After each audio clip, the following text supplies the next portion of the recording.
at this. The bridge that goes nowhere. What an awesome footbridge. What?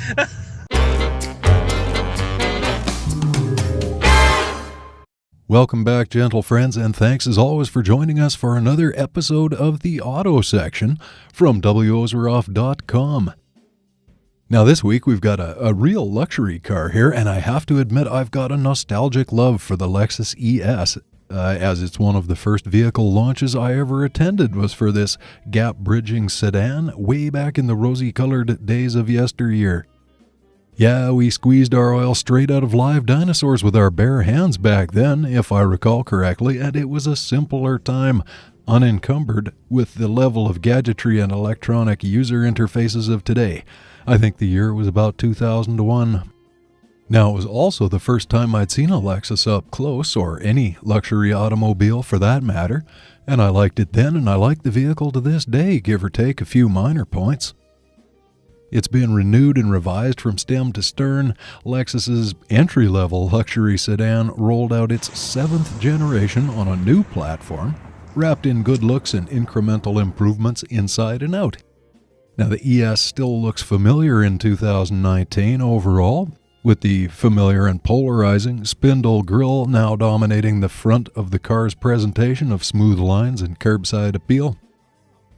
Performance tweaks and enhanced handling complement a serenely quiet cabin, and if upgraded with one of the option packages available, the ES does a great job of capturing the spirit of a luxury brand. Why, let's take this one here for example, an ES 350, and the 350 is the gasoline-only trim of the vehicle, as you know, not to be confused with the ES 300H, which is a hybrid. And this one is equipped with the company's ultra-luxury package. Now the basics are these. The latest generation is a front-drive sedan powered by a 6-cylinder engine that brings a potential 302 horsepower and 267 pound-feet of torque, now channeled by an 8-speed automatic transmission. The previous generation of this car used a 6-speed, and it's riding on the company's GAK platform, which stands for Global Architecture K platform. And the ES is slightly lower and wider and made a little bit stiffer with the addition of more high-strength steel throughout it.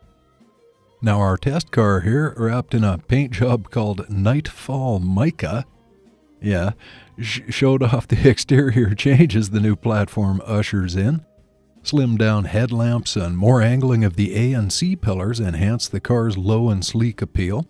And driving the ES is a great combination of smoothness and performance. Lexus is all about the ride, of course, and I can't say I've ever driven any of their marques that didn't stack up against any of the German luxury competitors.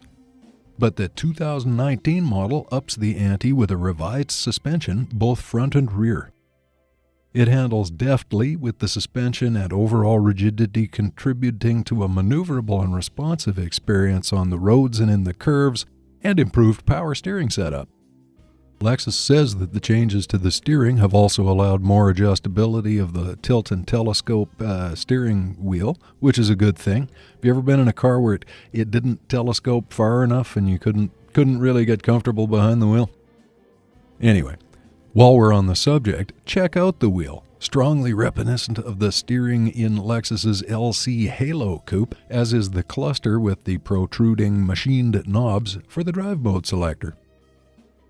The interior is, as expected with the ES, nearly flawless and incredibly well executed throughout.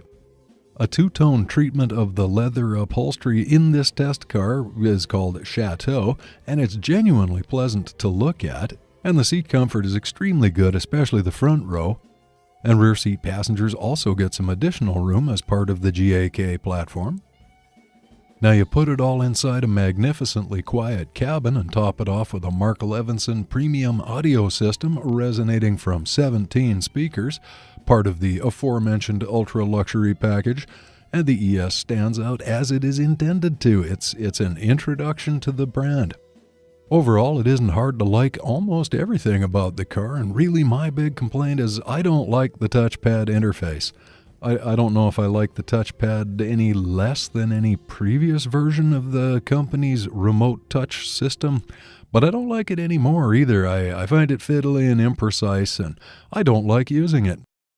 And that's why it's a good thing that they included little extras like an actual knob and ring system for adjusting the stereo volume control. It makes it easier than digging through a lot of sub menus. Now, also getting in and out from the rear doors is a bit of a crunch for taller people owing to the redesign, but Now, while this isn't necessarily the trim I would choose if I was buying the car, I would get the hybrid. I would get the ES 300H because fuel economy, you know what I'm saying? I have to pay for my own gas.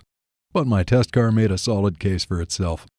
Now, here's the thing. While the price of the ES starts at under 50,000 Canadian, you're going to want one of the option groups to pull it up to the level of a true luxury machine.